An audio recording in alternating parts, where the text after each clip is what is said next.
C'est quoi le titre? C'est quoi le titre?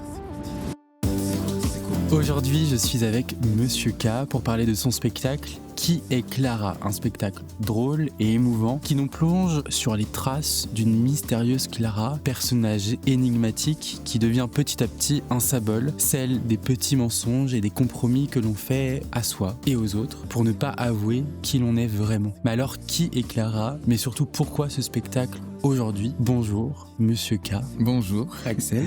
Je suis heureux de pouvoir parler avec toi de ton spectacle. Et pour commencer, j'ai envie de mettre les deux pieds dans le plat en te demandant si l'apparence prime souvent sur l'authenticité et si toi, tu as réussi à t'en libérer. Oh waouh, ok. J'ai cru que tu allais poser directement la question, mais dis-nous, qui est Clara? Je dis non. On va patienter pour ça. Bien sûr. Est-ce que l'apparence prime sur l'authenticité? En fait, ça dépend, je pense, à quel endroit de la vie on est. Moi, en tout cas, à une époque, ouais, ça a été le cas. Il fallait que je conserve les apparences que j'avais mises en place. En tout cas, ça dépend, je pense, ce qu'on a mis en place dans sa vie, ce à quoi on est prêt à renoncer ou pas. Et moi, à l'époque, c'est un peu de ça dont parle le spectacle, en tout cas au tout début, je n'étais pas prêt à renoncer à l'apparence d'hétérosexualité, si on peut dire ça, que j'avais mis en place, assez savamment d'ailleurs. Hein. J'avais eu des copines, j'avais eu, comme je le dis dans le spectacle, hein, j'ai eu des expériences hétéro, etc. Et donc, très compliqué quand on a mis ça en place pendant des années, de dire après, attendez, je reviens en arrière, en fait, pardon, non. Parce que je me suis planté. Non, alors en fait c'est les garçons. Ah oui, c'est la tuile. Donc ouais, je pense que c'est très dur de renoncer à l'apparence, surtout dans notre société actuelle qui, une fois qu'elle vous a casé dans un endroit, a beaucoup de mal à vous déplacer à un autre endroit en disant bah non mais on pensait que t'étais ok. D'ailleurs j'ai déjà réfléchi un peu à cette question de dire bah imaginons que dans le sens inverse par exemple, parce que comme dans le spectacle de Guillaume Gallienne d'ailleurs, hein, Les garçons et Guillaume à table, où tout le monde le croit à l'inverse homosexuel, et quand il fait son espèce de coming in où il dit bah en fait non j'ai trouvé une meuf, et les gens disent bah non. On pensait que... Je pense que les apparences, c'est hyper important pour soi, ce qu'on a mis en place, et aussi les autres détestent vous changer de casse, quoi. Donc, ouais, je pense que c'est malheureusement plus important que l'authenticité. Mais en vrai, quand on touche enfin à l'authenticité, on se rend compte que c'est ça qui est le plus important. Et est-ce qu'il faut peut-être se prendre un mur pour sortir de cette apparence? Parce que toi, du coup, ce mur, il est dans ton spectacle, au début de ton spectacle, c'est cet appel, c'est ce stand-up un peu pourri que tu fais, même si je le trouve pas forcément pourri. Alors, et du coup, tu te prends, voilà, un coup de téléphone à la fin vraiment de ton sketch, quoi, et puis pouf, tu dis quelque chose qu'il faut pas dire. Et là, tu te prends un mur parce que la lumière ne s'éteint pas, parce que bah tout tombe à l'eau. Et là, t'es obligé de sortir de l'apparence, quoi. Exactement. Alors je m'en souviens encore, hein, c'était en 2021, et je suis sur un plateau de stand-up qui s'appelle Avec ou sans contact, et je fais mon sketch donc que tu as vu, hein, que ma metteuse en scène dit que c'est un sketch minable. Donc on l'a gardé dans le spectacle et on en fait une sorte de parodie de ça nous permet aussi à ma metteuse en scène Aurélie Delas d'ailleurs que je salue là aujourd'hui. Ça nous permet en plus de faire une caricature du stand-up, de ce qu'il est devenu, c'est-à-dire par applaudissement dans la salle, qui possède des mains, enfin voilà, il y a un truc un peu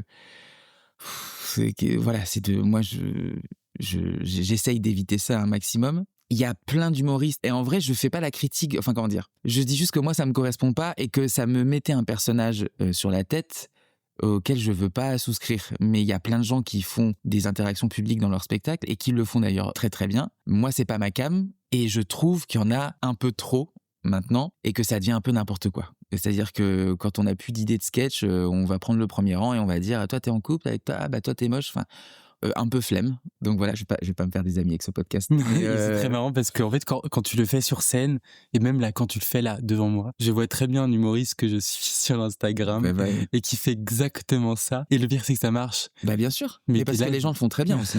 Moi par exemple il y en a une que je suis qui par contre je trouve sort de ça, c'est Blandine Lehou, je sais plus le nom de son spectacle mais je crois que c'est Blandine, qui est une jeune maman qui elle cartonne en ce moment, et par contre elle fait des interactions publiques où elle pose vraiment des questions sur parce que je crois qu'elle parle de ses enfants dans son spectacle, et elle demande, elle regarde les mamans, elle dit est-ce que t'es jeune maman, machin, et elle compare il y a une vraie discussion qui se met en place entre elle et le public, et tu vois qu'elle est vraiment intéressée par ce qui se passe. Elle est un peu folle aussi. Elle connaît ses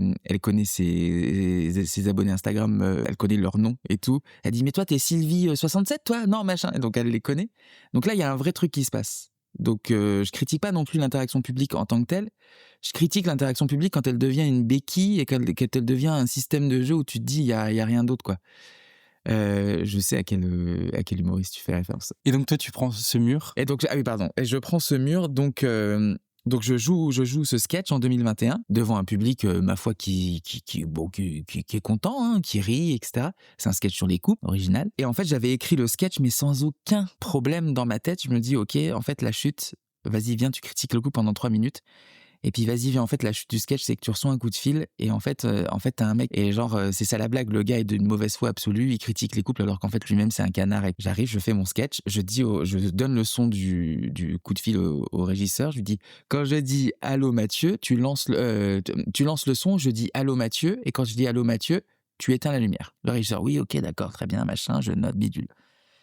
Et le sketch se passe, le coup de téléphone se lance, je décroche, genre je fais un monsieur, comment on appelle ça, Jean-Michel Mime, et je dis allô, et je dois dire allô Mathieu, et là je me prends un mur. Le prénom ne sort pas, je suis à Paris, donc devant un public parisien, il y a censé avoir aucun problème. Et je veux dire, personne va se lever en disant quoi, un garçon, mais enfin c'est insupportable. On est à Paris, je sais plus à quel endroit on est, mais je crois qu'on est même dans le 5e arrondissement. Enfin, il y a aucun, enfin bref, il y aurait eu aucun problème. Mais je ne sors pas ce prénom et genre pendant 10 secondes je freeze complètement. Je regarde le régisseur qui n'éteint pas la lumière parce que une demi-heure avant je lui dis t'attends bien que je dis Mathieu hein, parce que hein, les régisseurs qui éteignent avant on n'en peut plus. Et donc il m'attend comme ça et je dis Clara sauf que c'est pas son top donc il m'attend donc je l'attends il m'attend et ça dure pendant 10-15 secondes et quand il comprend que j'ai plus rien à dire il ferme la lumière mais il éteint la lumière pardon et je me souviens encore de la façon dont ça j'en parle pas dans le spectacle mais il a éteint tout doucement et le public du coup qui comprend pas, qui fait des applauses un peu désynchronisés genre et là je dis aïe aïe aïe donc là en coulisses moi en coulisses qui pleure tu vois et je dis qu'est-ce qui s'est passé, pourquoi je suis incapable de sortir un prénom masculin, mes amis parisiens savent que je suis homo, c'est bon, c'est réglé, la question est réglée, mes amis de Metz je suis en train de les mettre tout doucement au courant et puis puis franchement enfin il y en a certains à qui je dis et qui disent oui bah Kevin c'est bon on est au courant, je veux dire on tombe pas de notre chaise et c'est quoi le problème quoi. Il est où le problème? Et donc là, comme tu dis, il y a un mur, et je suis d'accord avec toi. Je reviens sur ta question. Je pense vraiment qu'il y a des fois besoin de ce mur-là pour se dire qu'est-ce qui se passe? C'est pas possible. Et donc, je pense que ce mur, il est différent pour plein de gens. Pour le mec qui trompe sa femme, c'est de se faire gauler ou de se faire tromper à son tour et de se rendre compte de la douleur que ça fait. Pour je sais pas la personne qui est dans une entreprise qu'elle déteste depuis 10 ans, c'est peut-être de se rendre compte que je sais pas, peut-être que politiquement elle va se prendre un mur en se disant mais en fait ce que je suis en train de faire c'est vraiment de la merde, tu sais tous ces gens qui reviennent à retrouver du sens à leur travail etc. Ils se prennent tous des murs à un moment donné. Des fois c'est la maladie aussi, je pense tu te prends des murs la maladie, la mort et je pense que ça te fait remettre en question des trucs en disant mais en fait qu'est-ce que je suis en train de faire? Et toi cette remise en question tu l'as eu directement ou il t'a fallu quand même un petit peu de temps en disant bon ok c'est un mur?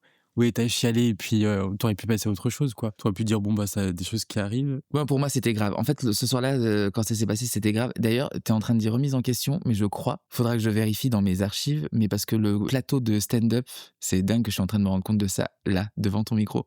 Mais le plateau de stand-up, une semaine sur deux, il était différent. Il y avait une semaine où c'était avec ou sans contact.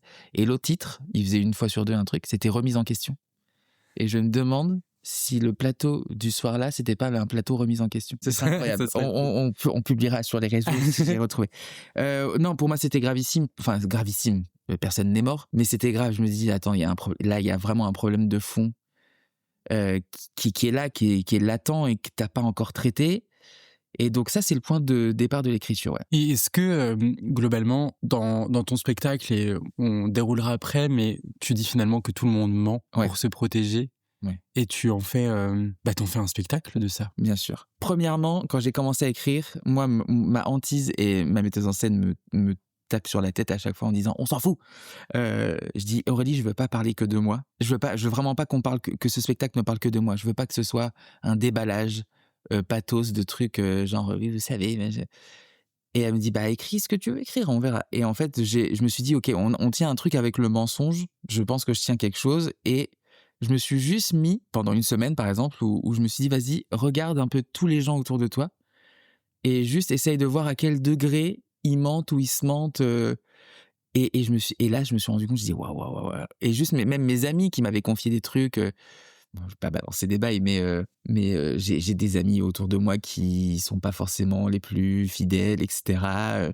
Et je me dis, mais en fait, autour de moi, mais tout le monde se ment, quoi. Enfin, il y a un truc où... Et c'est ça qui est génial avec le mensonge, c'est que il a un côté dramatique parce qu'il répond à une nécessité, et il a un côté ultra comique parce que par contre, c'est fait d'eau en fait. C'est oh là là, ciel mon mari, c'est les mensonges permanents, et donc j'ai tiré ce fil-là parce que même philosophiquement, je me suis renseigné un peu sur le sujet du mensonge. Si on veut rentrer un peu dans les détails, tu couperas si c'est trop barbant, mais Kant par exemple, il dit qu'il y a aucune bonne raison de mentir, et en gros, il est partie prenante du fait que, par exemple, je sais plus si c'est lui qui prend l'exemple ou si ça a été appliqué à sa théorie, mais en gros, à l'époque, si tu as des officiers allemands qui viennent toquer chez toi et que qu'il y a des personnes juives chez toi, d'après Kant, t'es censé le dire. Donc c'est l'espèce de truc moral et absolu. Et t'as plein d'autres philosophes, heureusement, qui disent que non, quelquefois le mensonge est utile, etc. Donc je me suis un peu renseigné sur le sujet et je me suis dit, mais Kant se plante parce que vraiment, il y a des mensonges qui sont pas graves et nécessaires. Ouais, je pense que on va Ok. on va dérouler Bien sûr, ça. bien sûr. On va commencer parce que je pense que c'est pas concret pour tous ceux qui nous écoutent, les mensonges, parce qu'on se cache tous à soi-même. On va commencer par ce premier mensonge. Ah mon Dieu. C'est quoi ce premier mensonge? Parce que tu débutes par là dans ton spectacle. Tu débutes par ce mensonge-là et tu déroules après tous les mensonges possibles et imaginables. Oui, c'est un des premiers que je vais vraiment pas me faire des amis avec ce podcast. C'est un des premiers que je montre au public. C'est cette énorme arnaque qui est, pardon, qui est le jazz. Parce que pour moi, non mais attendez, je rectifie quand même, parce que tu sais que je me suis pris un hater sur ça.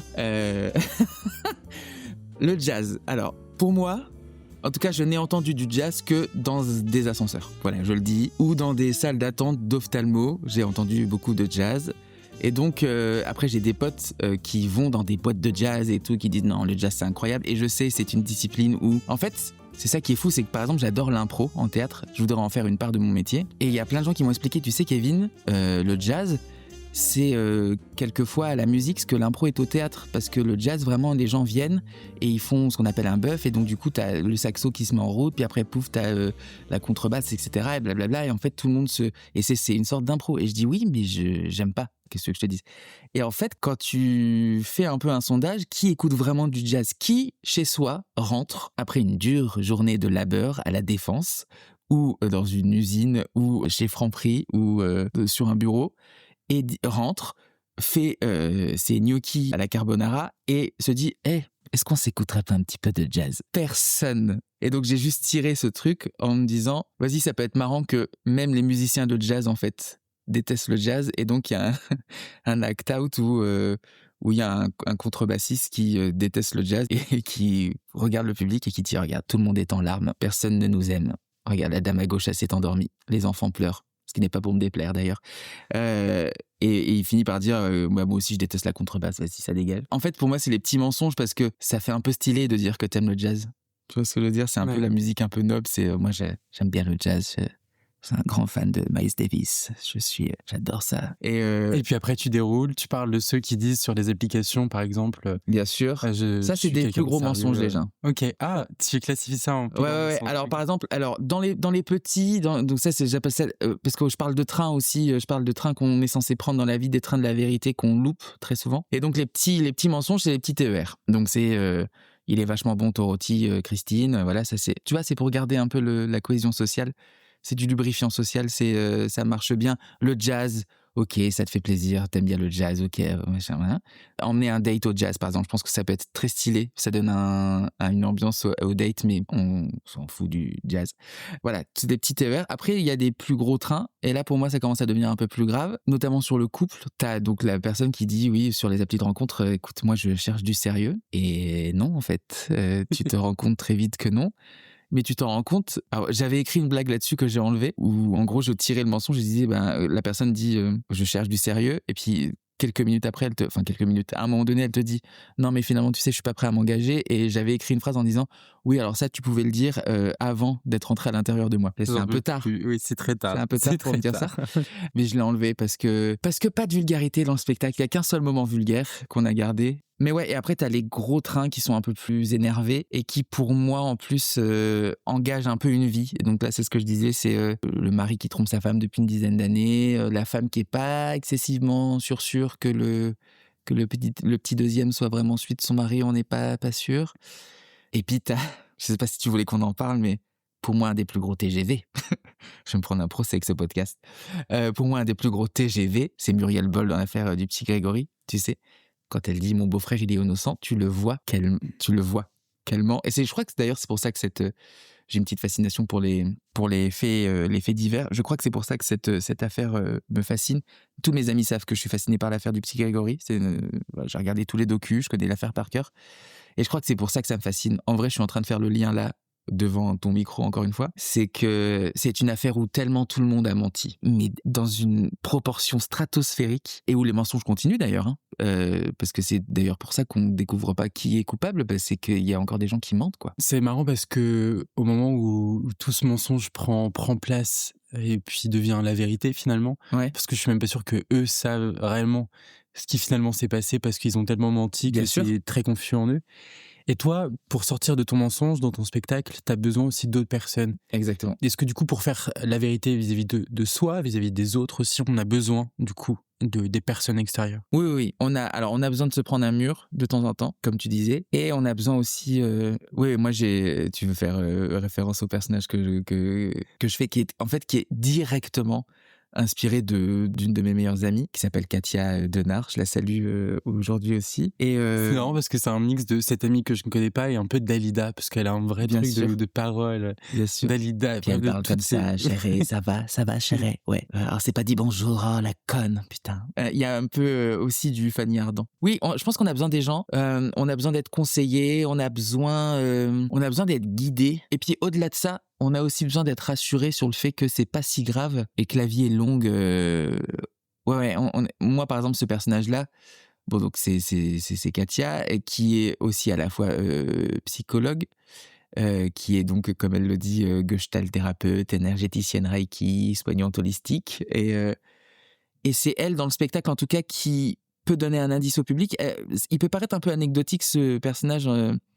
Je me suis longtemps posé la question de si j'allais le laisser ou pas dedans. Parce que pour moi, au tout début, je disais, mais en fait, est-ce que je fais pas juste un personnage pour me faire plaisir, parce que ça me fait plaisir de parler comme ça et que j'adore, tu sais, chérie, hein, et d'avoir juste une espèce de grande fourrure sur le dos avec un porte-cigarette de 4 mètres de long. Est-ce que c'est pas juste un petit kiff que je me fais? En fait, non, parce qu'il donne un indice assez important dans le spectacle. Il dit une phrase. Il dit, tu connais pas de Clara? D'accord, ok. Bon, alors ce qu'elle symbolise, alors plutôt que ce qu'elle est. Il faut juste que tu la cherches, etc. Et donc, ça donne une piste au public en disant, ok, on n'est pas à la recherche d'une personne particulière. Parce que tout le pitch du spectacle, c'est de se dire, comment ça se fait que j'ai dit allô Clara à ce moment-là du spectacle? Qui est cette Clara, en fait? C'est quoi? Et elle donne un indice, elle dit, en fait, si tu la connais pas, si tu connais pas de Clara, c'est que c'est autre chose.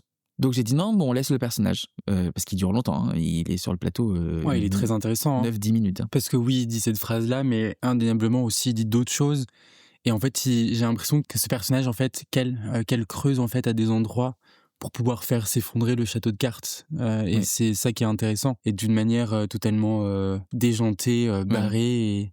Et je pense qu'on a tous besoin d'une personne comme ça dans notre vie, tu vois. Oui, bien sûr. Elle est pas du tout sérieuse et qu'à mon avis, elle va rien nous apporter, mais finalement, elle nous apporte des choses, quoi. Exactement. En fait, on a l'impression que ces phrases n'ont pas de poids sur le moment, mais en fait, vous avez des gens dans votre entourage qui sont comme ça. C'est-à-dire, vous les voyez régulièrement, il y a beaucoup d'amusement, etc. Et des fois, c'est une personne qui va vous dire une phrase qui va s'ancrer un peu plus en profondeur en vous, et vous allez y repenser 3-4 jours après. Ah tiens, elle m'a dit ça. C'est vrai et en fait, elle avait raison. Et ça vient mettre du poids sur certaines pensées. Et surtout, là où le personnage est aussi intéressant, c'est que lui aussi se ment. Et en fait, c'est ça où je me suis dit, ok, on la conserve parce que vraiment, elle est pile poil dans le spectacle. c'est qu'elle se ment quand elle dit pendant un moment elle a même oublié que son mari était parti et en fait Et que ses gosses sont à l'école. et qu'en fait ses gosses sont à l'école et elle dit ah, mais en fait oui c'est vrai qu'il est parti à Madrid avec sa gorluche de 21 ans mais j'avais complètement oublié tu vois et en fait elle arrête pas de dire dans le sketch, elle dit non mais t'inquiète pas ça va chérie, t'inquiète pas ça va chérie, t'inquiète pas ça va chérie. Et sauf que tout de suite après le t'inquiète pas ça va chérie, elle donne un morceau de sa vie où ça va pas. Son mari s'est barré, ses 2 filles sont il y en a une qui est en crise existentielle et l'autre qui nous fait une Sophie Marceau dans la boum comme elle dit. Et tu te rends compte qu'à chaque fois elle se rassure en disant non mais t'inquiète chérie ça va, t'inquiète vraiment ça va. Et c'est vraiment le nœud du spectacle quoi, de dire en fait des fois on dit ça va mais ça Ouais, va le pas fameux trop. c'est ok comme tu disais tout C'est à l'heure. ok ça va c'est ok. Donc ce spectacle est centré sur toi, alors c'est pas un spectacle narcissique et sur ton homosexualité. Alors j'avouerai que je sature un peu de tous ces spectacles sur les homosexuels, mais que et j'avais très peur en venant voir ton spectacle en disant ok, bon, j'espère que ça va. Another one. Et finalement pas du tout parce que oui c'est il y a quelque chose, c'est le nœud, c'est tu en parles et puis c'est pas du tout la fin mais il y a des choses qui se passent. Donc c'est un spectacle qui parle de toi. T'as pas eu peur de faire un spectacle qui parle de toi et comment en fait t'as appréhendé aussi ce travail sur avoir le recul nécessaire parce que les autres vont aussi du coup parler de ton spectacle, parler de ce qui se passe, pouvoir peut-être critiquer ton spectacle, donc indéniablement peut-être critiquer toi. Oh mon Dieu, la critique. Et comment t'as suggéré tout ça? Comment en fait je me fascine. Comment on écrit un spectacle comme ça? Comment on ose passer à l'action quoi? Ouais, alors ça a été le truc numéro 1. Comme je t'ai dit, je crois que j'ai dit au tout début, je voulais absolument pas que ce soit un spectacle qui parle que de moi et donc du coup, ce que j'ai fait, ce que j'ai essayé de faire, c'est de parler un maximum des autres et de dire, vous savez, on est ensemble tous dans la même galère de ce mensonge. Moi, j'ai eu ce truc-là énorme de mensonge, mais vous, vraiment, vous n'êtes pas en reste non plus et venez, on prend tous ce train ensemble et on y va. Ça déjà, ça a été le premier truc de me dire, je veux pas faire un spectacle narcissique. Évidemment, le point de départ, c'est moi, parce que qui de mieux pour parler de moi que moi, mais ce sera juste le point de départ et venez, on y va tous ensemble. Donc déjà, premier truc que j'ai réglé tout de suite. Et ensuite, je voulais absolument pas faire un spectacle, entre guillemets, alors je prends vraiment des énormes guillemets, hein. Je voulais pas faire un spectacle communautaire, parce que pareil, je connais des humoristes autour de moi qui ont un peu misé là-dessus. Je sais pas s'ils ont raison ou s'ils ont tort, mais c'est leur manière d'écrire et c'est comme ça. Moi, j'ai toujours voulu parler au maximum de gens possible. Donc ça, c'était vraiment ma boussole. Mais c'est très dur, hein. C'est très dur de se dire, ok, là, je suis en train d'écrire ça, avec ce qui se passe à la fin, en plus, je dis waouh. Et après, une fois que l'histoire fait sens, en fait, une fois que tu as commencé à écrire l'histoire et que tu dis, bon, en fait, non, mais j'ai vraiment envie de raconter ça. On n'a pas le choix, on va raconter ce truc-là et ça va passer ou ça va casser, mais ça c'est ma metteuse en scène qui me rassure aussi beaucoup là-dessus, parce que je lui dis constamment, et ça l'épuise, je lui dis oui mais Aurélie, si ça fait pas rire, on fait comment là, si ce moment-là il fait pas rire? Elle me fait arrête, on s'en fout, si ça rit pas, voilà. Et parce que moi j'ai été un peu éduqué en tout cas je me suis éduqué et j'ai été éduqué aussi à faire rire quoi. Moi à 15 ans c'est Foresti, Muriel Robin, et je suis biberonné à ça. Donc vraiment, je dis pas qu'il faut faire rire toutes les 3 secondes, parce que ça, c'est le stand-up. Mais j'aime bien faire rire. Vraiment, au départ, moi, mon point de départ d'écriture, c'est je veux que ça fasse rire. Et j'ai cette histoire. J'ai pas 15 000 histoires à raconter non plus, hein. D'ailleurs, je me suis posé la question, j'ai dit, putain, Kevin, si tu dois écrire un deuxième spectacle, là, on écrit sur quoi? Aucune idée. D'ailleurs, tu le classifierais comment ton spectacle? Parce qu'on a à la fois un mix entre le stand-up, entre le théâtre, parce qu'il y a de la danse, il y a du lip-sync. Du lip-sync, oui, j'allais dire du chant, mais c'est plutôt du lip-sync. Il y a du costume, il y a une sorte de mise en scène. Comment tu le catégoriserais? Je le catégorise, moi, en seul en scène théâtrale, parce que c'est pas du stand-up. Il y en a un peu dedans, mais il est totalement caricaturé, donc voilà. C'est une mise en abîme théâtrale du stand-up, donc c'est un seul en scène théâtral. C'est dans la lignée un peu de, pour le coup, de Laura Felpin, où il y a beaucoup de personnages, où il y a de l'adresse publique, mais du perso. Ouais. C'est mon petit côté psy, du coup, c'est pour te rassurer c'est pas grave si tu fais pas rire. Ne me redis plus jamais ça, que je ne fais pas rire. Elle me rassure beaucoup là-dessus. D'ailleurs, heureusement que je l'ai, Aurélie, parce que à chaque fois, elle me dit calme-toi. Il y a ce que j'appelle des rendez-vous dans le spectacle, c'est-à-dire il y a des endroits où je sais que normalement, si c'est bien exécuté, ça doit rire. Et quand ça ne rit pas, je suis comme ça. Et ça va pas rigoler à ma blague. Vas-y, viens, on enchaîne. Et Aurélien me dit, calme-toi, je le vois, que t'es en apnée quand il rit pas. On s'en fout. Peut-être que t'as mal fait la blague, peut-être qu'ils ont pas compris. Peut-être qu'ils sont dans un moment d'émotion aussi où ils ont pas envie de rire. Arrête de vouloir forcer les gens à rire à tel endroit et tout. Je dis, oui, je vais me calmer. Puis la semaine d'après, je suis dans le même état. Donc ça, c'est mon petit travail perso sur la scène. Mais ouais, donc je reviens sur ta question de départ. Je digresse de ouf. J'ai un point de départ, j'ai une histoire. Je me dis que je veux d'abord parler de moi, puis parler des autres. Il y a aussi quelqu'un qui m'a beaucoup aidé, que je salue ici, c'est Chloé Fleury. Je suis allé voir son spectacle qui s'appelle Chloé Fleury, parce qu'elle s'appelle Chloé Fleury. Sauf qu'elle l'a mis, elle s'appelle IE, et en fait, elle a mis IT, genre comme si elle était en train d'éclore. Et c'était un spectacle. C'était une de mes profs à l'école du One Man Show, et une amie aussi. Et je vais voir ce spectacle, et en fait, c'est un spectacle qui aborde des sujets graves, importants. Elle fait rire, et elle a des persos, et je vais voir ce spectacle, et je me dis, ok, en fait, on a le droit d'écrire sur ce qu'on veut, quoi.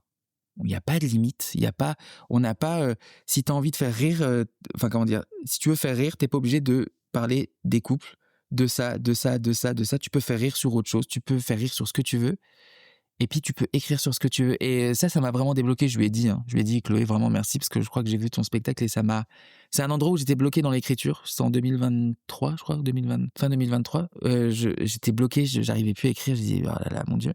Et je vais voir ce spectacle et je me dis, vas-y, en fait, tu peux écrire sur ce que tu veux. Donc ouais, c'est juste la liberté de ça. Et après, c'est vrai que ce que tu disais, c'est est-ce que les gens vont voir, comment faire la paix avec le fait que les gens vont voir ce spectacle. Pas la zone sensible qui est toi, tout simplement. Ouais, mais alors à ce moment-là, quand j'ai commencé à jouer, j'avais, pour le coup, la question de mon homosexualité n'était plus du tout un débat, hormis pour une personne, mais même ça a été réglé. Bah peut-être qu'il faut arrêter de jouer du coup, parce que si tout ça est réglé. Tu sais que je me suis posé la question. C'est vrai. Je me suis dit, parce que c'est un peu on va vraiment pas spoiler, mais la fin du spectacle arrive à un endroit où voilà, et arrive à un point particulier, le nœud final du problème, que moi, perso, dans ma vie, j'ai réglé, ça y est. Et donc, quand je l'ai réglé, c'était entre les 2 exceptionnels que j'ai fait au bout et avant le showcase aux 3 bornes pour être programmé. Et je me dis, mais en fait, est-ce que c'est encore cohérent de jouer ce spectacle ? Alors, 2 contrepoints à ça. 1, de toute façon, j'en ai pas d'autres. Et 2, oui, parce que ce qui est important, c'est l'histoire que ça raconte et pas uniquement le point final. Du coup, heureusement que j'ai pas écrit que sur moi. Tu vois, tu remontes tout en arrière. Et je dis heureusement que j'ai pas écrit que sur moi parce que du coup, la problématique est réglée. Et du coup, heureusement que je parle aussi des autres et que l'histoire est plus importante que juste la personne. Comment on prend du plaisir toujours en jouant, d'une part, autant de dates que tu le fais, et d'autant plus que ce spectacle, c'est comme si ce livre était voilà, t'avais marqué The End à la fin. Donc Alors ça, c'est un truc que je dois me dire avant chaque reprise. Je me fais un mantra où je me dis, ok Kevin, ce soir, nouveau public, on s'attache à raconter l'histoire. On n'essaye pas de refaire comme la semaine dernière. Ça, c'est horrible. Quand la première avait plutôt bien marché aux 3 bornes, et je me suis dit pour la deuxième, vas-y, on refait. Même si je me dis on refait pas pareil, dans ta tête, tu te dis, vas-y, à cet endroit-là, c'était trop bien, il faut vraiment que ça refasse comme la dernière fois. Et c'est surtout parce qu'il faut vivre l'instant présent. C'est ce qu'elle m'a dit hier, ma metteuse en scène, elle m'a dit, il faut que tu sois dans l'instant. Vraiment, il faut que chaque soir, c'est différent. Chaque soir, c'est une nouvelle histoire. Donc, c'est un peu une schizophrénie à se mettre en place parce qu'il faut oublier ce que tu as raconté la semaine dernière et la semaine d'avant et la semaine d'avant et la semaine d'avant. Mais ouais, c'est un travail un peu. C'est pas toujours évident. Il y a des soirs où t'es là, genre, vas-y, les gens la connaissent l'histoire maintenant. Je suis obligé encore de la redire. Vas-y, on redit l'histoire. Non, ce qui me fait plaisir, c'est de tester des trucs. Là, en ce moment, je fais beaucoup d'impro dans ma vie. Donc, j'improvise un peu des fois. En ce moment, je suis là. Il y a des petites trucs qui se passent dans le public. Je les prends. Je fais une petite impro dessus. Mais très vite fait. Même tes enseignants me disent attention, parce que tu perds le texte quand tu fais ça, etc. Donc, je avec parcimonie. Mais de toute façon, s'il n'y a pas de mystère, je vais enfoncer une porte ouverte. Mais le plaisir, il se retrouve avec le public. Hein. C'est vraiment ça. C'est vraiment ça qui se fait. Là, hier, par exemple, j'ai fait ma plus grosse salle. J'ai fait l'ouverture de saison culturelle à Lys. Nous avons pris le RER avec mes metteuses en scène pour aller jouer ce spectacle. Et je dis ça comme si c'était un événement. Nous avons donc quitté la petite couronne. Non, mais c'était très intéressant parce que pas un public parisien et grande salle, genre ils étaient entre 150 et 200. Donc c'était voilà. Donc je rentre dans la salle et je fais ah mon Dieu, qu'est-ce que c'est micro-T et tout, tu sais, micro-casque et tout, Foresti quoi. Tu sais moi, en fait mon rêve d'enfant. Ouais. Que je rentre dans la salle, je fais je suis micro-T, vas-y machin, il y a la truc et puis t'as un rideau et il y a 9 mètres d'ouverture de plateau et tout est là genre ok. Bah voilà, ça y est, hop, j'ai coché. En fait, et toutes les semaines, je me dis, vas-y, j'ai coché la case. Et c'est ça qui est ouf, c'est que là, je suis un petit peu en train de réaliser mon. C'est ça aussi qui me permet d'avoir le plaisir permanent, c'est que je suis en train de réaliser mon rêve de 15 ans, quoi. Donc ça, c'est cool. Et donc j'arrive dans la salle et on me dit, bon, il y aura entre 150 et 200 personnes. Je dis, wow, ok, d'accord. Les vœux du maire, machin, parce que c'est l'ouverture de saison culturelle. Donc oui, alors bonjour mes charges administrées. Alors voici la saison culturelle. Nous accueillerons en janvier la troupe Subodor, qui est machin. Et donc voilà. Et après, et nous vous laissons avec un artiste en devenir. Alors d'ailleurs, en plus, je suis présenté comme étant artiste en devenir et tout machin. Je dis ok. Ouais. Et le rideau s'ouvre et tu sens. Là, j'ai senti direct que on peut dire ça pour le coup. Quand le rideau s'ouvre, j'ai un espèce de costume un peu incroyable, enfin en tout cas majestueux quoi.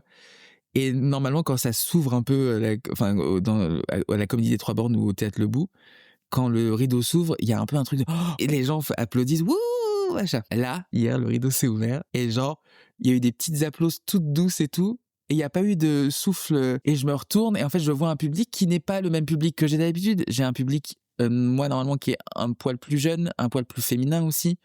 Mais les hommes peuvent venir voir mon spectacle, hein, bien sûr. Et les personnes âgées aussi. Il y a un accès PMR et tout. Mais et là je me retourne et je vois un petit couple de papy-mamie, puis un autre couple de papy-mamie, puis un couple de cinquantenaires, et puis hop, un jeune de 30 ans et des papy-mamie et je dis OK, autre salle, défi et public différent et donc du coup public qui ne rit pas forcément à la blague, je sais pas, moi j'ai une blague sur Sarah Michelle Gellar, Britney Spears et Sarah Michelle Gellar, Jennifer Aniston, Julia Roberts. C'est pas leur rêve. Ils ont pas les rêves de cette pop culture-là. Mais par contre, quand je fais l'imitation de Jacques Martin dans l'école des fans, là, il rit fort. Et je me dis, ok, le spectacle peut potentiellement s'adresser à tout le monde. Ça marche. Et deux, incroyable. Chaque soir aura un autre public et chaque public aura sa reprise. Et je pense que c'est ça qui est hyper important pour garder le plaisir, c'est d'être tout le temps dans un truc de renouvellement de ok, ce soir c'est différent. Et là tu vois, je vais faire le grand écart parce que genre hier, donc ils étaient 200, enfin entre 150 et 200. Mardi là, aux Trois Bornes, pour l'instant j'ai genre 2 résas. Et donc je me dis ok, il y a peut-être un grand écart. En l'espace de 4 jours, tu vas avoir un gap de 200 personnes dans ta salle et c'est ok. Et c'est ok. Et c'est ok. On parle un peu du Père Noël parce que là, du coup, t'étais en dehors du, du coup de Paris et tout ça. Est-ce que ce moment, c'est aussi de l'impro parce que tu dis à un moment donné, bon, c'est la seule fois que je parle d'Anne Hidalgo, il faut la mettre. C'est écrit ou c'est improvisé? Ça c'est écrit. Faut que je sois. Quel dommage! Je la faisais pas au début cette blague, je l'ai rajoutée une fois et après elle est restée. Oui, parce que de la même manière que dans tous les spectacles, il y a une interaction publique, des sketchs par applaudissement, machin. J'ai eu l'impression à une époque qu'il y avait forcément une blague sur Anne Hidalgo aussi par spectacle. Il y avait un truc un peu fou sur Hidalgo. Ça a duré, je sais pas, peut-être 6 mois sur mon Insta. C'est peut-être mon algo aussi. Hein. Hidalgo. L'Hidalgo. Il y avait un truc assez fou. Je scrollais et t'avais que des blagues sur les travaux dans Paris, Hidalgo, le Vélib, le machin. J'étais genre, mais elle se prend un shitstorm, la meuf. Et c'était au moment où j'écrivais, donc je dis, bah vas-y, viens, il faut faire un truc sur Hidalgo. À un moment donné, je verrai où je le place. Et par exemple, hier, tu vois, Public Lissois, ça a beaucoup fait rire. La petite critique sur Hidalgo, machin. Et du coup, Père Noël, le plus gros mensonge. Le plus gros mensonge. Le mensonge originel, comme je dis dans le spectacle. Moi, je pense que c'est ce mensonge d'ailleurs qui fait que on est habitué à mentir très tôt. En fait, en tout cas, on sait qu'on peut nous mentir. Ça, c'est un truc. Je sais pas comment ça se fait. En vrai, hein, non mais vraiment, des fois, quand je me pose la question philosophiquement, comment ça se fait qu'on a accepté ça, quoi, pendant des années. Des années, hein, des fois ça dure des années, hein, à partir du moment où ils ont 2 ans, où ils sont en âge de comprendre, etc., jusqu'à 8, 9. Enfin, moi, je sais que j'ai compris très tard parce que je suis quelqu'un de très naïf. Parce que je pouvais pas croire que mes parents m'aient menti à ce point-là. Donc, je crois que jusqu'à mes 9 ans, je pense que jusqu'à mes 24, tu sais, t'imagines, je pouvais pas croire que mes parents aient inventé en plus, le mensonge est tellement, enfin, il est construit, quoi. Il y a un truc de, ok, donc, tous les ans, il y a un gars qui vient en traîneau, d'accord? Il vient de très loin, parce qu'il vient du pôle Nord, là où il habite, avec sa femme. Alors, il y a des lutins aussi, il y a des lutins qui sont là et qui fabriquent des jouets. Voilà, la brigade des mineurs n'intervient absolument pas là-dedans, il n'y a pas de code pénal, il n'y a pas de code du travail. Macron serait ravi, hein. Et on invite une fois par an papy et mamie, mais bon, ça, tu sais, c'est juste une coïncidence, le Père Noël arrive, ok, il faut être sage et tout machin. Je pense que c'est aussi pour garder les enfants sages, j'en parle pas dans le spectacle, mais je pense qu'il y a aussi un truc de countdown. Mais le truc qu'on a construit, quoi, la légende. Alors je me suis pas. Faudrait que je me renseigne d'ailleurs un peu plus sur. Je pense que ça doit avoir des fondements mythologiques, ce truc de. On peut pas avoir inventé un traîneau qui est tiré par 9 rennes sans que ce soit un tant soit peu ou sacré ou religieux. C'est pas possible. Enfin, tu vois ce que je veux dire. Donc il y a 9 rennes. Le nom des reines, moi je peux pas. Cupidon, comète, tornade, tonnerre, furie fringante, danseur, éclair et le 9e qui s'appelle Rudolph. Donc, Qui a un nez rouge. Qui a un nez rouge, et Rudolph en plus, qui du coup n'a pas du tout le même style de prénom que les autres. Enfin, tu sais, c'est comme si dans ta famille, je sais pas, il y avait genre Jean-Édouard, Pierre-Emmanuel, puis Jordan, Laurent Dernier, tu vois. Enfin, il y a un truc, qu'est-ce qui s'est passé? Enfin, ce mensonge, quoi. Et quand tu le décortiques, il passe dans chaque maison. Puis, pardon, mais vu la physiologie du personnage, l'idée qu'il passe à travers des cheminées. Et il y a des coquilles, hein, dans l'histoire, hein, clairement. Il y a des coquilles. Et il descend, machin, et puis et tu te dis, mais dans les apparts parisiens, par exemple, il n'y a pas de cheminée. Qu'est-ce qu'on raconte aux enfants? On leur dit, ah, allez dans... moi, j'ai vécu ça, hein, parce que ma maison n'avait pas de cheminée. Donc, et j'ai participé même à ce mensonge quand j'étais ado, que j'avais mes petits-neveux. Ce que je faisais, c'est qu'on montait dans ma chambre, on faisait semblant, enfin, je faisais semblant de dire, ok, il va bientôt arriver, on éteint toutes les lumières et on scrute le ciel. C'est un peu poétique aussi, donc en fait, c'est mignon, tu vois. Mais c'est un mensonge. On scrute le ciel et on va voir, machin. Et donc, pendant que j'étais en train de faire ça, mon frère, ma belle-sœur, machin, mes parents étaient occupés à foutre les cadeaux sous le sapin. Attends, c'est lequel celui-là? C'est celui de Tiffen. Et tu redescends. Ah bah, il est passé pendant qu'on était en haut, machin. Et je me dis, mais quelle horreur de faire ça. Quelle horreur. Et en même temps, quand on en parle, genre, moi, j'ai des sentiments en moi là qui remontent d'admiration de, ouah, j'ai très envie de voir le Père Noël, quoi. Bah, bien sûr. Je me vois tout petit, enfant, tu sais, me baladant dans la rue, en train de regarder le ciel, si le Père Noël était là ou pas. Bien quoi. sûr. Et on revient, les cadeaux sont là. Les cadeaux sont là, et en fait, c'est Gégé, ton oncle, qui allait les chercher dans le coffre. En fait, moi, c'est ça qui m'intéresse, c'est le gap entre l'espèce de magie qu'on y met. Je sais pas, on a probablement raison de mettre un peu de magie, parce que de toute façon, après, les enfants vont vite déchanter, je veux dire, il y a Pôle emploi, enfin, tu vois, la magie s'arrête à un moment donné, donc c'est bien d'en mettre un endroit où il y en a. Mais c'est ce gap entre le côté magique, les traîneaux, Rudolph qui éclaire la route avec son nez rouge, et en fait, la vérité qui est que les cadeaux sont dans le coffre, qu'il y en a un qui est à moitié cassé, parce que quand on les a bourrés dans le coffre, en fait, on a remis la roue de secours, machin. Enfin, tu vois, c'est ce gap-là qui est entre les deux. Et moi, pardon, je vais parler peut-être d'un truc qui va peut-être soulever des souvenirs à des gens. Mais moi, le pire, ce sont les familles qui empruntent un costume. Ça existe, hein, j'en parle pas dans le spectacle, mais parce qu'on va pas parler pendant 1 heure du Père Noël, mais généralement, on prend l'oncle qui est pas fâché avec la cantine, si tu veux, et on lui met un costume et une barbe, et les enfants n'y voient que du feu. Moi, c'est ça qui est fou. C'est fou. C'est à quel point les enfants se racontent aussi des histoires, ils peuvent pas ne pas voir que c'est tonton Gégé, quoi.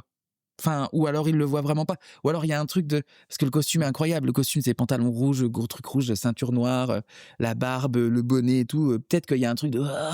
Il y a les mêmes baskets que tonton Gégé. Mais bien sûr. Mais moi, enfin, quand on faisait ça chez mon frère, on prenait donc le grand-père qui s'appelle d'ailleurs Jean-Claude, et qui est tout cuss. Il est cuss comme ça, il est hyper sécos. Et on lui mettait un costume, sauf qu'il avait ses mocassins glands, quoi, ses pantoufles de yacht, là, en dessous, et t'as envie de dire, mais genre, tu pourrais au moins changer de chaussures, ou mets-toi pieds nus, je sais pas. Et à un moment donné, je crois qu'il s'est fait gauler une fois. C'est un de mes neveux qui a dit mais c'est Papy Jean-Claude. et tu vois, c'est Papy Jean-Claude. C'est Papy Jean-Claude, quoi. Bah oui, c'est Papy Jean-Claude, bien sûr. Tu vois bien que le Père Noël qui est dans la cuisine, là, c'est pas celui qui est dans la pub. Et donc, il y a pas trop... En vrai, on en parle avec beaucoup de bonheur, ce truc-là. Mais il faut quand même se rappeler que c'est quand même basé sur un espèce de mensonge énorme et qu'on a répété pendant des années à nos enfants. Et je pense que, fondamentalement, ça inscrit dans la tête de nos enfants, le mensonge existe, qu'on peut se le faire entre nous. Je trouve que c'est pas ouf, en vrai. Il y a un fond philosophique qui est pas ouf, où on se dit... Enfin, pas un fond philosophique, un fond psychologique qui est pas ouf, où on se dit, ok, les enfants, en fait, on peut vous mentir. Vraiment, et vous allez le faire aussi, et c'est un truc que tu perpétues... C'est assez particulier, je trouve. C'est assez fou, en fait, toute cette période. Et le pire, c'est oui, comme tu le dis, en fait, on continue comme si le mensonge, en fait, était d'une part transmis de génération en génération, et en plus que il y a ce petit côté un peu pervers il y a une joie derrière le mensonge, et puis une tristesse qui arrive à un moment donné. Donc c'est un peu ça, quoi, protéger les enfants pour finalement, à un moment donné, qu'ils soient tristes d'apprendre. Ouais. Et un cap aussi de devenir grand, parce que quand tu apprends que le Père Noël n'existe pas, t'as un truc de « Ah, mais je suis enfin grand ». Il y a pas d'enfants qui écoutent ton podcast, mais non. On va pas... Non. Il existe, hein. Il existe. Vous inquiétez pas, il existe. Hein. Et il vient tous les ans. Moi, je sais que si j'ai des enfants, je pense que... Moi, je dis ça, mais quand j'aurai des enfants, en fait, c'est moi qui jouera le Père Noël. T'imagines l'horreur de dire... Foresti l'a un peu abordé dans son spectacle où elle dit... où elle dit, on peut pas dire toute la vérité aux enfants. Parce que c'est impossible. Imagine, tu dis, non, le Père Noël n'existe pas, puis en fait, maman va mourir, etc. Enfin, c'est impossible de dire ça aux enfants. Donc, t'es obligé un peu de faire le mensonge, mais je sais pas, je trouve que ça nous, voilà, ça colore tout de suite la vie d'une teinte particulière, surtout que c'est très occidental. Parce que y a pas ce mensonge-là, enfin, je sais pas, mais je pense pas que dans la culture, par exemple, je sais pas, de la culture hindoue, je suis pas sûr qu'il y ait ce mensonge-là du Père Noël, je crois pas. Ou même la culture... je pense pas non plus. De toute façon, le Père Noël, il peut pas faire le tour de la Terre. Donc il vient qu'en Occident, je pense. Évidemment. Je le dis dans mon spectacle, je dis en plus, c'est une très bonne personne, le Père Noël, parce que, bizarrement, il ne passe que dans les pays riches. Que se passe-t-il ? On arrive à la fin de cet épisode. Oui. J'ai une dernière question, qui est celle de ton âge. Le vrai connard, c'est moi. Non, mais en fait, tu as fait d'autres choses avant, parce que tu en parlais un petit peu dans le spectacle, mais t'as quand même accepté ton homosexualité assez tard. Oui. Là, t'as une trentaine d'années. T'as une trentaine d'années. J'ai 34 ans, on peut le dire. On dirait dans Titanic, tu sais, la vieille qui fait « It's been 84 years ». Non, j'ai 34 ans. J'ai 34 ans. T'as découvert la scène à quel âge ? D'homosexualité ou Non, scène ? La scène. Ah, la scène, j'ai cru t'as dit la tienne. T'as découvert la tienne. Non, la scène de théâtre. Scène. Ah, je sais de quoi on va parler. J'ai fait du théâtre ado, genre en première. Et comme un débilos en terminale, j'ai dit non, mais il faut que je me concentre sur le bac. Donc, je préfère arrêter le théâtre. Alors que cette année-là, ils ont monté une pièce incroyable sur l'entre-deux-guerres et tout. Enfin bref, j'ai regretté à vie de ne pas avoir fait ce truc. Et j'ai laissé complètement le théâtre de côté, tout en me biberonnant comme un zinzin sur les humoristes, voilà. Et j'ai laissé jusqu'à 26 ans, en fait, jusqu'à la fin de mes études. En fait, moi, j'ai fait des études de dentaire. Donc je suis dentiste là actuellement, et enfin à côté quoi, et genre à 26 ans j'ai dit non mais en fait je peux plus mettre ça de côté. Pareil, c'est un petit mensonge qu'on se raconte de j'ai pas besoin de théâtre, et puis en fait si t'en as besoin, ça revient.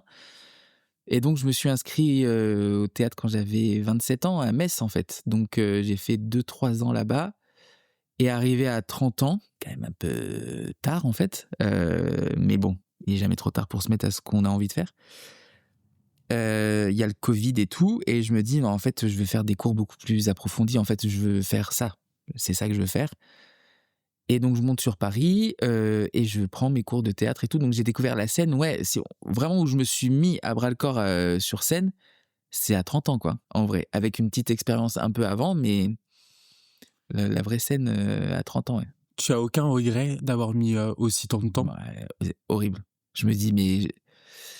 En fait, je me dis, En fait, j'ai deux discours qui sont diamétralement opposés. C'est que, un, je me dis, ok, c'était le chemin que je devais faire et tant pis, en fait, au bout d'un moment, on va pas regretter ad vitam aeternam d'avoir perdu du temps sur ça, parce que peut-être que c'était pas du temps perdu et que c'était juste le temps qui était nécessaire pour moi. Et de l'autre côté, je me dis, ouais, quand même, franchement, sérieux, quoi. T'aurais pas pu comprendre à 20 ans que t'avais besoin de scène et là, ça ferait déjà 14 ans que t'es sur scène, on saurait déjà un peu plus où on en est, quoi. Parce que tous les comédiens que tu rencontres en masterclass qui ont réussi, qui machin, ils te disent, bon, pour que ça marche pour vous dans le théâtre, ça prend à peu près 5-10 ans, hein, d'accord? Et je dis, ouais, bah, si j'avais commencé à 24, on y serait aux 10 ans. Donc, ouais, après, je suis quelqu'un d'assez patient dans la vie, donc pour le coup, c'est pas un problème, mais j'avoue que je me dis un peu, bah, le temps est passé, quoi. Le temps est passé, c'est un temps que tu rattraperas jamais. Donc, ouais, j'ai quand même des petits regrets, mais je me dis, bon, ne nous flagellons pas. Il y a des gens qui se mettent au théâtre à 40 ans, il y a des gens qui changent de métier, qui deviennent éleveurs de chefs dans le Larzac à 45-50 ans. Donc, au final, je m'y prends plus tôt que certains, mais plus tard que d'autres. Moi, on va peut-être parler de la Manuf, mais moi, je suis arrivé à la Manuf en première année. Ils ont tous 19 ans, 20 ans. Toi, t'es là. Alors, du coup, il y a le gang des trentenaires qui se forme, hein. Moi, je me souviendrai toujours, hein, on s'est repéré entre trentenaires, genre, ok, toi, tu sais ce que sont les acédiques, donc viens avec moi. Voilà, après, ça donne une richesse aussi à la promo et tout, donc c'est toujours intéressant. Oui, parce que du coup, on a fait une école en commun, même si Oui. on ne se connaissait pas du tout, parce que tu arrivais beaucoup plus tard que moi. Mais on a fait la manufacture de l'acteur, voilà, qui est une école dans le 18e.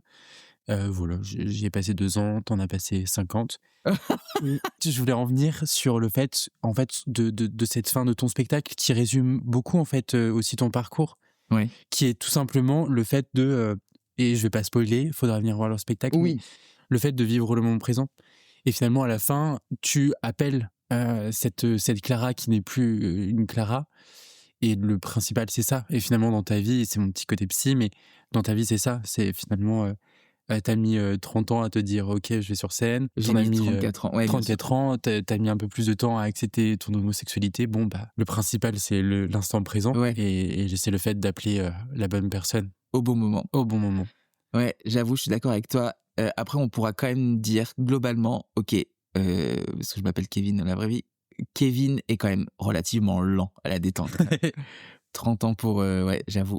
Mais après, moi, je peux faire un peu l'éloge de la lenteur. Les gens vont être étonnés que je dise ça parce que je suis quand même assez speed dans la vie. Mais en vrai, il y a des décisions, je trouve ça normal de prendre du temps pour les prendre. Et c'est sur ça qu'on se quitte. Merci beaucoup. Merci à toi, c'était passionnant. Merci beaucoup d'être venu dans cet épisode. Toutes les informations sur ton spectacle, Qui est Clara, sont en description de cet épisode. Je l'ai dit 2 fois. Nous, on se retrouve très prochainement pour un nouvel épisode de C'est quoi le titre ? Et d'ici là, n'hésitez pas à me suivre sur les réseaux afin de ne pas rater l'actualité de mes invités. À très bientôt.